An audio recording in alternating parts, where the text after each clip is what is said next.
Okay. Oh, jeez. Hey guys, what's going on? Today we're going through the entire history of the planet Kamino. This is going to be part of a larger series I want to release on different planets across the Star Wars galaxy. So if you'd like to see more of these videos, let me know which planet you'd like to see next in the comments. Enjoy.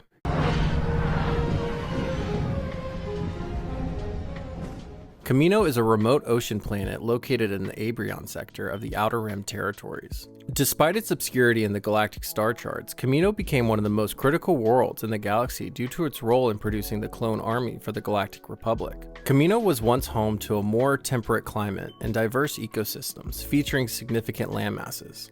Over millennia, however, the planet experienced a severe shift in its climate. Kamino's ice caps melted, and massive flooding consumed the planet's continents, leaving it almost entirely submerged.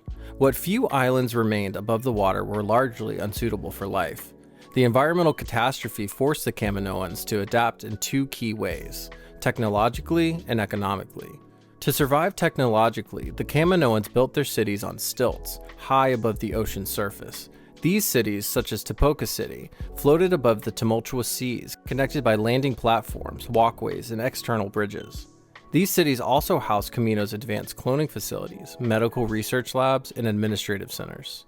Economically, the planet's catastrophic environmental changes led Kamino to turn its technological expertise towards genetic engineering and cloning. This specialization became essential for the Kaminoans, not only for survival, but also as a source of economic stability. They sold their expertise in cloning to various clients across the galaxy, from wealthy individuals to criminal organizations and governments. Tipoca City, the capital, is a prime example of Kaminoan ingenuity. Built atop stilts that anchored to the ocean floor, Tipoca is a gleaming, metallic metropolis rising out of the water. The city is designed to withstand the constant torrential rainstorms and violent winds that sweep across the planet. While it's Kamino's capital, it also served as the headquarters for the Kaminoan cloning facilities. The city itself is highly automated, with sterile, brightly lit corridors, vast scientific labs, and massive cloning vats. The design of the city reflects the Kaminoan mindset: efficient, clinical, and impersonal. The Kaminoans are one of the galaxy's most enigmatic species, known for their calm, detached demeanor and their supreme mastery of genetic engineering. Tall, thin, and elegant in appearance, they are easily recognizable by their elongated necks and smooth, white skin. Their large black eyes give them an ethereal, almost alien quality. Kaminoan society is structured around the pursuit of genetic perfection. Kaminoans believe in the importance of selective breeding and the manipulation of genetic material to create superior versions of themselves and others. Their entire culture revolves around their scientific prowess, and they pride themselves on their perfection of their craft. This obsession with genetics led to a society that is highly stratified and basically formed a hierarchy. The Kaminoan leadership is headed by a prime minister, like Lama Su during the Clone Wars. The Prime Minister oversees the planet's operations and ensures that their genetic services are marketed and maintained to the highest standards. Below the ruling class are the scientists and geneticists, who form the intellectual backbone of Kaminoan society. Their primary focus is on perfecting cloning technology, researching genetic mutations, and ensuring that every batch of clones is superior to the last. There is little documentation on the Kaminoan working class, largely because the planet relies heavily on automation. It's presumed that Kaminoans who are not directly involved in cloning or governance take on ancillary roles in the maintenance of their cities and technology. Kaminoan society lacks the warmth or emotional bonds common in other species. They see themselves as above petty concerns, viewing the galaxy's many species with a kind of clinical detachment.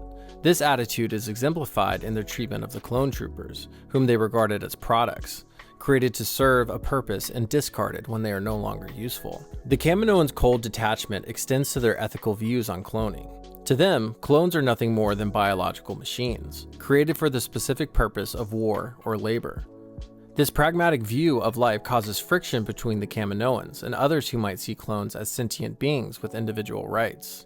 For Kaminoans, cloning is about achieving perfection. They engineer their creations to meet certain specifications, whether that be heightened physical capabilities or enhanced obedience. They do not consider the emotional or moral implications of creating millions of beings for the sole purpose of combat.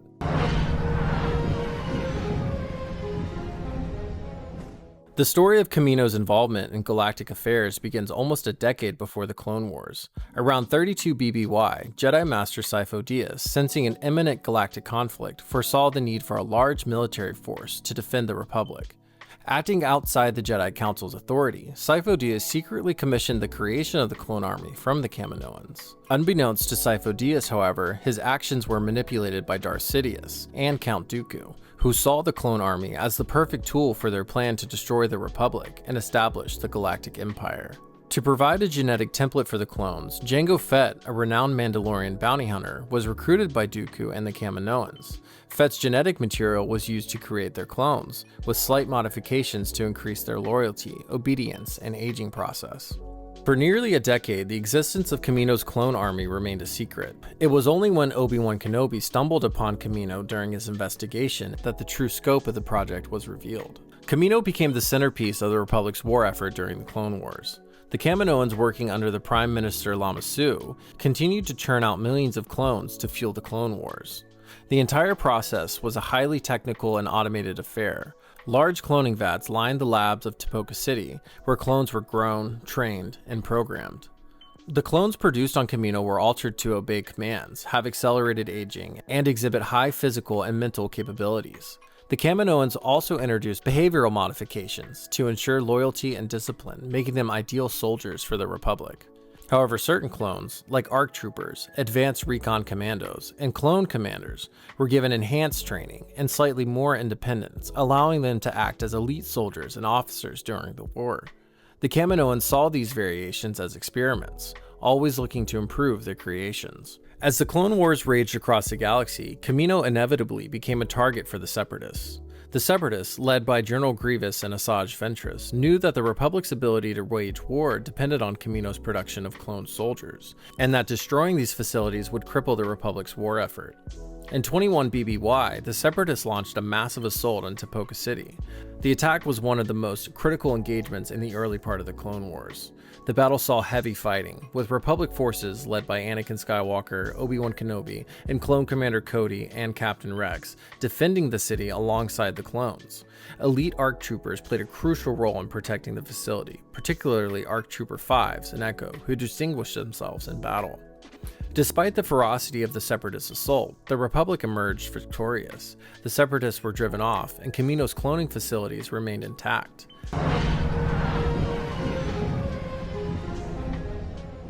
With the end of the Clone Wars and the fall of the Republic, the clone troopers that Kamino had produced were repurposed as the enforcers of Emperor Palpatine's new Galactic Empire. The clone army was instrumental in executing Order 66, which saw the elimination of most of the Jedi Order and helped solidify Palpatine's control. However, as the Empire grew, Palpatine began to shift away from the resilience of clones. The new regime opted for recruitment-based military forces, primarily through the Stormtrooper Corps, as it allows the Emperor to conscript soldiers from across the galaxy, reinforcing loyalty to its new Imperial Order. Kamino's relevance to the Empire began to wane after the war. While clones remained part of the Imperial forces for some time, the Empire decided to phase out cloning, preferring to use conscripts. This decision was motivated by two factors. Number one, cost. Cloning was expensive and required significant resources to maintain, whereas conscripts could be trained more cheaply. And number two, loyalty. While clones were programmed to be loyal to the Republic, the Empire sought to create an army that would be loyal to the Imperial doctrine rather than the ideals of the Republic. This shift culminated the destruction of Tipoca City, and the Bad Batch, an animated series set shortly after the Clone Wars. The Empire orders the complete destruction of Kamino's cloning facilities. This is both a symbolic and strategic move, severing any ties to the Republic's past and ensuring that no future clone armies could be created to challenge the Empire. Nala Se, one of the Kaminoan chief scientists, is taken into Imperial custody to work on a secret cloning project. This hints at the Empire's ongoing interest in cloning, particularly in relation to Palpatine's contingency plans and his eventual resurrection and the rise of Skywalker. While Kamino's cloning facilities were destroyed, the legacy of its technology and expertise lived on. The Empire, and later on the First Order, would continue to explore cloning technologies. This is particularly evident in The Mandalorian and The Rise of Skywalker, where cloning experiments and genetic manipulation play key roles in galactic events. Kamino's knowledge of cloning also influenced the creation of Snoke and the resurrection of Palpatine. both of which were critical to the First Order's rise and the ultimate conflict in the sequel trilogy.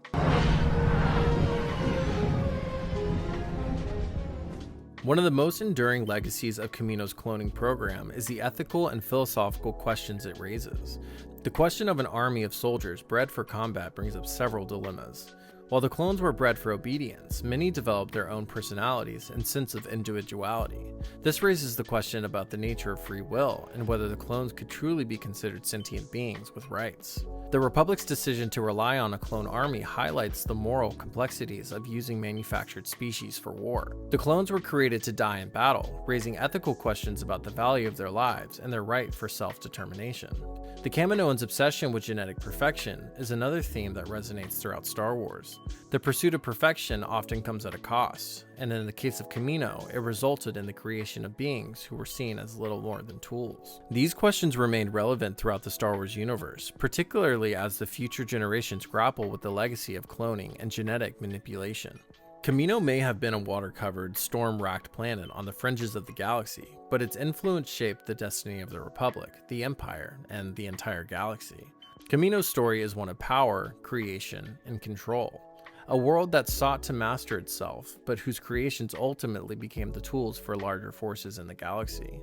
Its role in shaping the clone troopers, and by extension the Galactic Empire, cannot be overstated. Hey guys, thank you for making it to the end of the video. If you enjoyed this, don't forget to subscribe to see more videos like this, and let me know in the comments which planet you think we should deep dive in next. Have a good one.